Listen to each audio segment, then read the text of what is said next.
Thank you. Hi, everyone.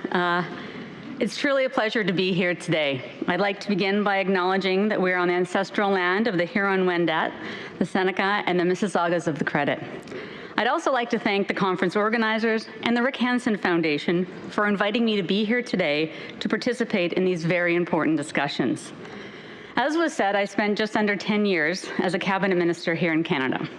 My portfolios included employment and workforce development and public services and procurement. I was also Canada's first ever Minister of Disability Inclusion.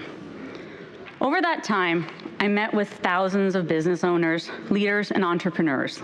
I met with boards of trade, chambers of commerce, business improvement organizations, and industry associations. I attended G7 and G20 meetings. Almost every conversation boiled down to two things: productivity and innovation. Prior to politics, I was a human rights lawyer and a workers' compensation lawyer. We have a really robust human rights system here in Canada, one that's enviable in many ways.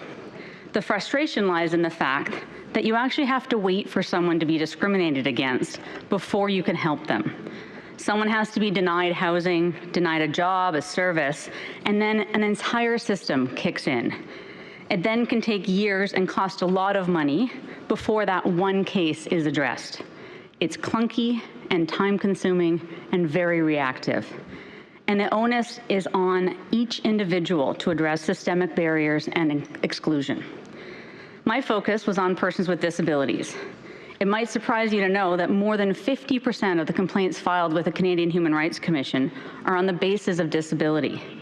This is quite extraordinary if you think of the myriad of other grounds like race or religion, sexual orientation, or gender. And the greatest number of disability-related complaints are in the area of employment. Put simply, people with disabilities continue to be systematically denied opportunities for inclusion.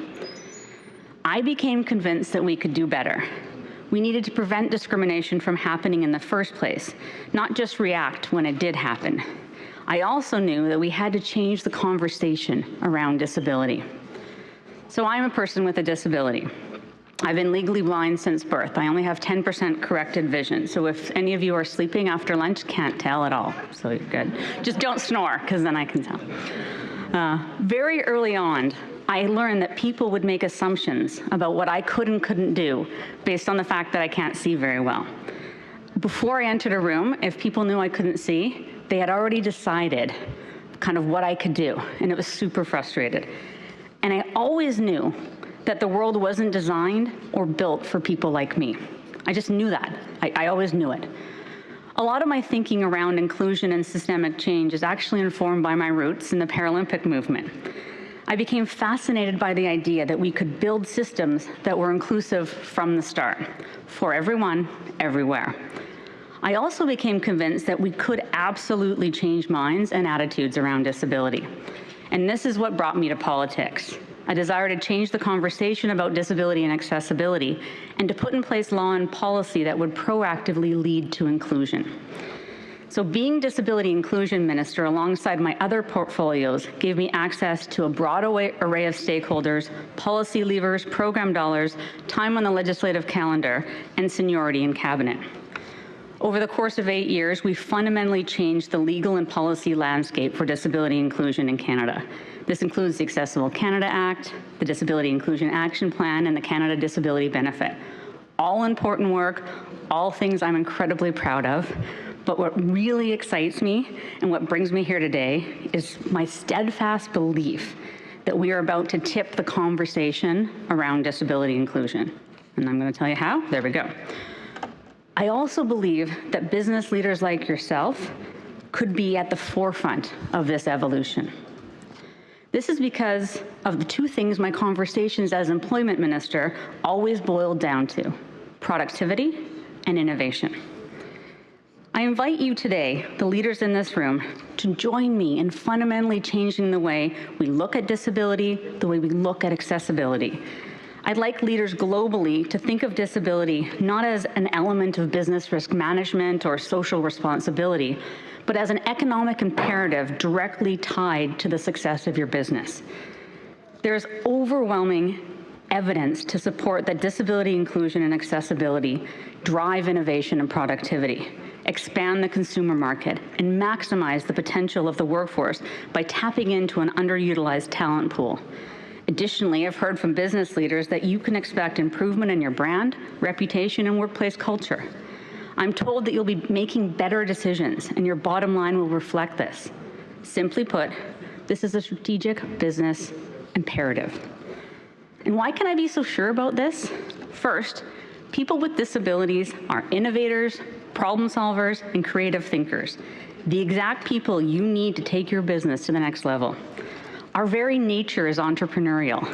We are always looking for new and better ways of doing things, and we're not stuck in doing things the same way they've always been done, because quite frankly, that way never really worked for us. Sometimes I wonder if we simply have a different way of looking at risk. Second, we have the numbers. The WHO estimates that 15 to 20% of the global population experience disability. In Canada, 20% of Canadians identify as having a disability. That's over 1/4 of the population. And if you add an even conservative multiplier of 2, you quickly get to 50% of the population that has a direct interest in disability inclusion. And we're everywhere. We're your friends, your family, your neighbors. We're your customers, your clients, and your business partners. We are consumers. We travel, we buy, and we spend.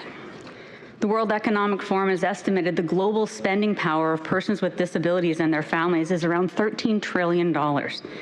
This is a growing and influential consumer base, and you can tap into this by designing accessible products and services, by using authentic and accurate disability representation in your marketing, by recognizing the multiple benefits of having people with disabilities in your workforce, and engaging with the disability community to build and solidify loyalty.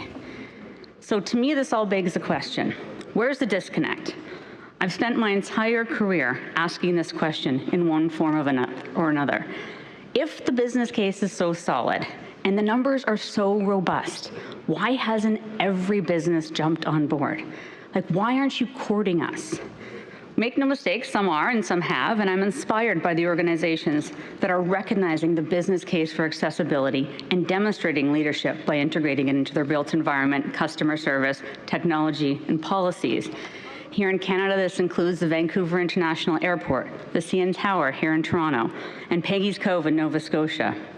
After going through the Rick Hansen Foundation's Accessibility Certification Program, which measures the accessibility of buildings and provides a roadmap on how to improve, the CN Tower CEO Peter George said the following: by having accessibility updates to the CN Tower, the dwell time in our building has increased. People are calmer, happier, and more willing to spend time in our retail store, more than doubling our annual retail sales. So not only is improved access the right thing to do, but it also makes good business sense. But there remains a general hesitation, a discomfort even, when it comes to disability. Well-intended business owners and leaders worry about saying or doing the wrong thing. We don't like to admit it, but disability makes many of us uncomfortable. Myths persist about how costly it is to build inclusively or how to accommodate disability. There are ingrained biases, misconceptions, and assumptions that make it feel more risky than it actually is. In other words, we lack disability confidence. Compounding this is the tendency to lean quite heavily on the duty to accommodate. We knowingly create services and structures that work for most people and then try to make them fit for everyone else after the fact. This approach not only excludes by design, but actually it costs way more in the end.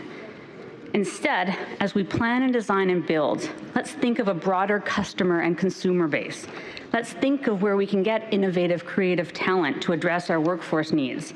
Let's recognize that with an aging population, more and more people are going to be part of the disability community. In fact, almost everyone will either temporarily or permanently experience disability at some point in life.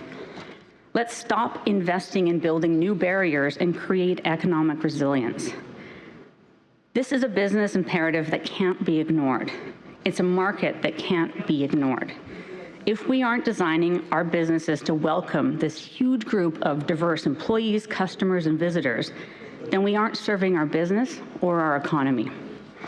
Change will come when we fundamentally shift how we think about and talk about disability and accessibility.